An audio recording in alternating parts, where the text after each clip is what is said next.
ser no Forex, pode ser em cripto, funciona muito, tá? Então vamos recapitular um pouco aqui agora sobre essa parte de falar de operação a favor da tendência, né?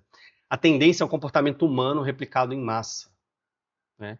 Então, o preço ele basicamente reflete o que as pessoas estão fazendo, né? Comprando ou vendendo, tá? Então é muito mais fácil a gente surfar uma onda do que tentar prever quando ela começa. Jesse Livermore já falava isso. É a espera que paga, não o clique. Quer dizer, ele não falava com essas frases porque não tinha clique na época, né? Eu parafraseei aqui. Mas o que faz você. Eu coloquei do jeito mais poético aqui, né? É a espera que paga, não o clique. Então, o que faz você ganhar dinheiro é esperar. Esperar a tendência se formar. Entrar a favor dela. Operar com alvos longos.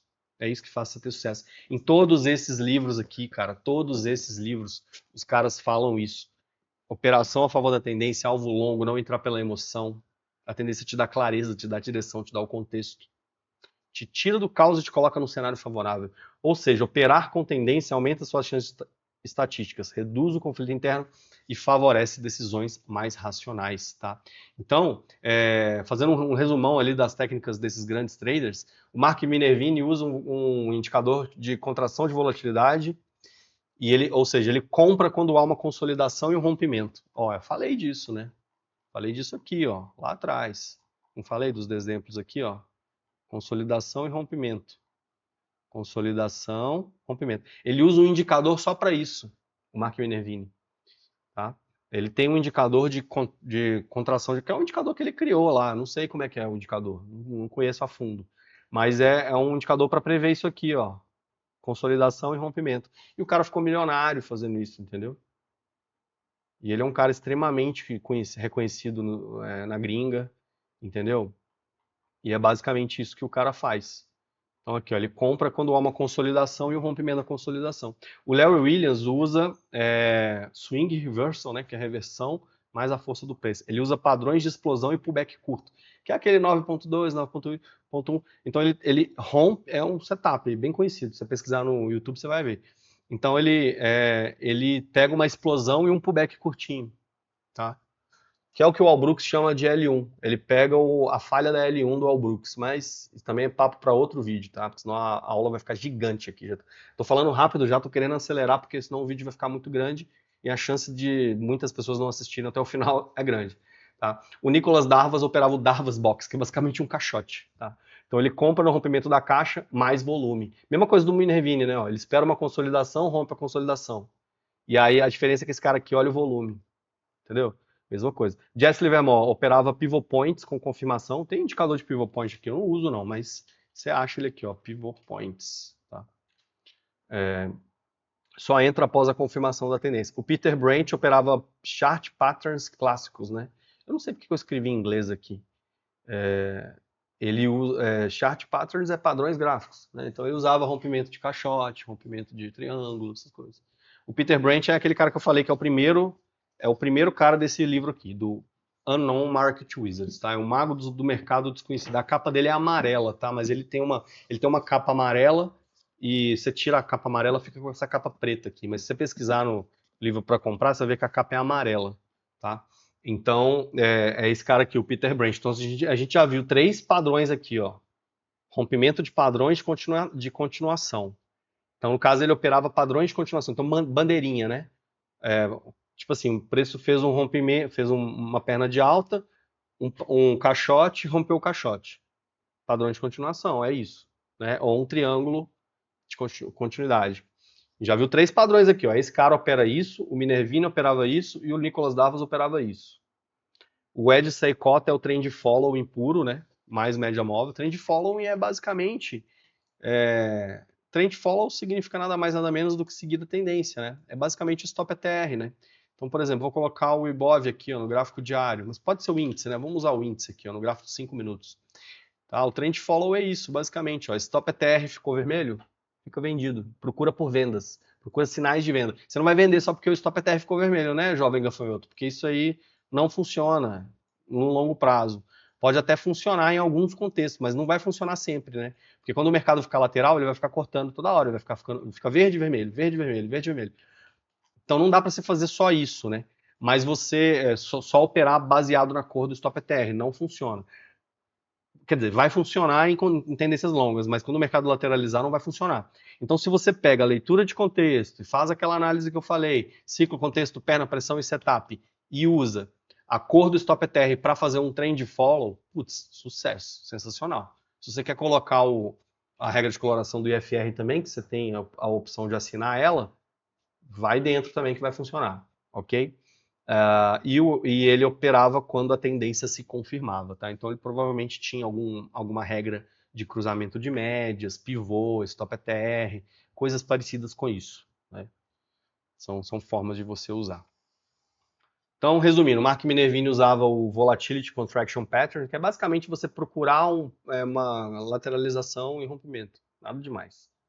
Nicolas Davos, métodos da caixa, então, basicamente rompimento de caixote. Não preciso nem explicar isso, bem básico, né? Larry Williams usava a confirmação da tendência, que é basicamente, um dos setups dele é basicamente uma correção rasa na média de 9, tá? Jesse Livermore, pivôs e paciência. Então ele usava pivô, ele não usava nem candle, né? Porque não tinha candle naquela época. Quer dizer, eu acho que os candles já tinham sido inventados, mas eles não tinham chegado nos Estados Unidos ainda, porque a informação naquela época era muito lenta, né? Então ele não usava candle, né? Usava só gráfico de linha. E o cara, né? Aí você pode argumentar assim, mas naquela época era diferente. Eu sei, o mercado era diferente, mas os conceitos são atemporais. Conceitos de tendência, de ciclos, isso tudo é atemporal. Não muda, não. Se pegar um gráfico dos anos 50, ele vai ter tendência, vai ser parecido, né? O Peter Brent usava padrões clássicos, ombro, cabeça, ombro, triângulo, retângulo, canais, tá? Entrava no rompimento com stop técnico, só atua quando há confluência entre padrão mais tendência. Se eu não me engano, ele usava só gráfico semanal também, se eu não estiver errado, tá? E o Ed Seykota utilizava filtros quantitativos. Esse cara aqui foi um dos primeiros caras a criar robô de trade lá nos Estados Unidos, tá? A história dele é legal pra caramba. Enfim, exemplos aqui. Ó. Identifica a tendência principal de alta, espere um recuo, 3 candles de queda, procure um candle forte de reversão, engolfo, martelo, etc. Entrada após o candle que fecha acima da máxima anterior. É basicamente a leitura de contexto que eu te falei, tá? Canal estreito, fez um candlezinho de baixa, você compra o rompimento da máxima dele, tá? Bem tranquilo isso aí. Conclusão, escolha uma técnica e domine. Você pode escolher uma dessas técnicas que eu te falei, tá? O STG com o Stop ETR, tá? Pode ser só o STG sozinho, mas quer dizer, deixa eu falar direito. O STG sozinho não é muito funcional, ele vai errar quando o mercado ficar lateral. É o STG mais contexto, tá? Mais a leitura de contexto. Então você pode usar o STG mais a leitura de contexto, ou o STG com uma média móvel mais a leitura de contexto, ou o STG com o Stop ETR, ou o Stop ETR com as barras carecas, os pullbacks, essas coisas, ou o IFR turbinado, beleza? Então, escolha uma técnica, teste, adapte seu perfil, refine seu gerenciamento emocional. Eu só queria fazer uma observação aqui, que é o seguinte, essas estratégias que eu ensinei aqui não é a base do meu operacional, é uma parte do meu operacional, é uma das coisas que eu olho. Tudo isso que eu expliquei nesse vídeo, que ficou bem longo, tá? Tô querendo acelerar aqui no finalzinho, porque ficou mais longo do que eu imaginava. Tudo isso que eu te expliquei aqui não é a base, não é 100% do meu operacional, é um pedaço dele, tá? Para tudo! Tô fazendo uma breve interrupção do seu vídeo para te deixar um recado rápido, tá? Eu gravei uma aula de mais de 3 horas, onde eu mostro como que os principais traders do mundo pensam e operam, tá? Então, esse vídeo que você está assistindo nesse momento é um pedaço dessa aula de mais de 3 horas, tá? Então, se você quiser assistir a aula completa, vai no link aqui na descrição. Essa aula está sendo vendida por um preço absolutamente ridículo, tá? É menos do que uma pizza, menos do que um PF, menos do que um hambúrguer na esquina, um cachorro quente, enfim. Um valor muito baixo, que eu tenho até vergonha de falar aqui. Então vai no link que está aqui na descrição do vídeo se você quiser continuar assistindo esse vídeo, beleza? Então são 3 horas de conteúdo por um valor extremamente simbólico. Confere aqui na descrição desse vídeo, valeu. Também onde eu vou falar das 5 coisas que eu gostaria de ter aprendido quando eu comecei, tá? A primeira delas é que eu não preciso operar todos os dias. Trading não é produtividade, é clareza. Eu coloquei produtividade no sentido de produzir muito, de ficar muitas horas na frente da tela. Tá? O trade é clareza, é objetivo, é você ter resultado, não é ficar trabalhando muitas horas, necessariamente, tá? Então você não precisa operar todos os dias, mas eu acredito que você tem que acompanhar o mercado todos os dias, mas não necessariamente operar todos os dias. No começo eu achava que quanto mais eu operasse, mais eu aprenderia, mas não é bem assim, né? Operar todo dia me fez entrar em operações ruins, forçadas e mal pensadas. Os maiores traders operam quando tem vantagem, não quando tem vontade. Disciplina é muito mais importante do que inteligência. Não são os mais inteligentes que vencem no mercado, mas os mais disciplinados que executam as técnicas do jeito correto. Você pode saber tudo sobre macroeconomia, análise técnica, fluxo de ordens, mas se você não consegue seguir seu plano, já era. Como dizia o Van Tarp, a chave da consistência está mais na sua cabeça do que no seu sistema. O Van Tarp fala no livro que você não opera o mercado, você opera as suas crenças. Você tem que trabalhar em cima das suas crenças, né? Porque ele pega muito nessa parte da psicologia, né? É interessante. Mark Douglas reforça: consistência vem de pensar em probabilidades, não de prever o mercado. Essa foi uma das frases que mais me marcou no livro quando eu li, que ele fala que o mercado é probabilístico, né? Então você tem que pensar em probabilidades, não em trades isolados. A ficha só caiu para mim quando eu percebi que meu maior inimigo era o meu emocional. Total, com certeza. Mas também não adianta você ficar botando só a culpa no emocional, né, meu querido? Você tem que entender que grande parte dos seus problemas emocionais são problemas de técnica. Você tem um gap técnico, você tem uma falta de habilidade e que te gera um problema emocional, tá? Pense nisso. Uma técnica boa não serve para nada se você não for disciplinado. Ser disciplinado vai te ajudar em todas as áreas da sua vida. Terceira coisa que eu queria ter aprendido: fazer o simples é mais difícil, por incrível que pareça.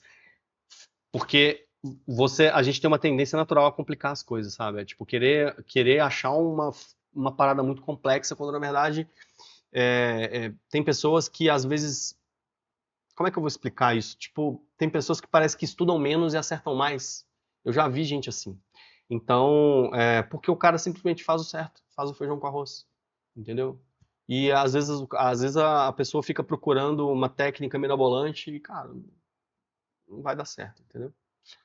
Sendo que, às vezes, você fazer o simples bem feito já vai dar um resultado legal. É aquele velho feijão com arroz mesmo, entendeu? É aquele macarrão com queijo, tá ligado? Que é simples ali, é gostosinho e tal.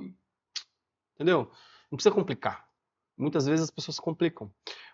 Mas você também não pode ser simplista, né? Então você tem que entender um pouco de tudo para simplificar. Eu acho que você consegue entender o que eu estou querendo dizer, né? Ser simples é diferente de ser reducionista, entendeu? Reducionista é o cara que faz as coisas parecerem fáceis demais e tal, né? Isso é o reducionismo, isso é negativo, é ruim. Agora, simplicidade não, a simplicidade ela é positiva. Beleza? E o mais importante, muitas vezes nós não acreditamos que o simples realmente funciona. É uma verdade. Eu fiquei lutando alguns anos, uns 2, 3 anos, até eu entender que realmente, cara, realmente o mercado não é simples, mas o simples quer seguir tendência, seguir a leitura do contexto. Funciona. Lucro vem da série, não de um trade isolado, né? Que é aquilo que o Mark Douglas fala. E o quinto que eu queria ter aprendido, que o trading não vai resolver sua vida. E ganhar dinheiro é mais chato do que parece. O trading, infelizmente, ele não vai resolver a sua vida se a sua vida não estiver boa, tá? O trading, ele não é tábua de salvação, tá? Ele não é um milagre, tá? Se a sua vida estiver desorganizada, se você não tiver dinheiro para começar a operar, o trading não vai resolver isso, tá? Você tem que ter uma vida organizada e essa vida organizada, como eu coloquei aí, ela começa fora do gráfico, tá?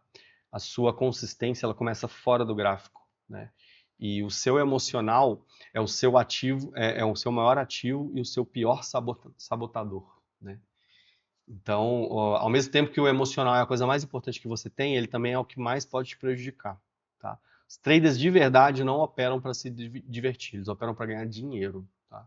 Eles não pensam na emoção de ganhar dinheiro, eles pensam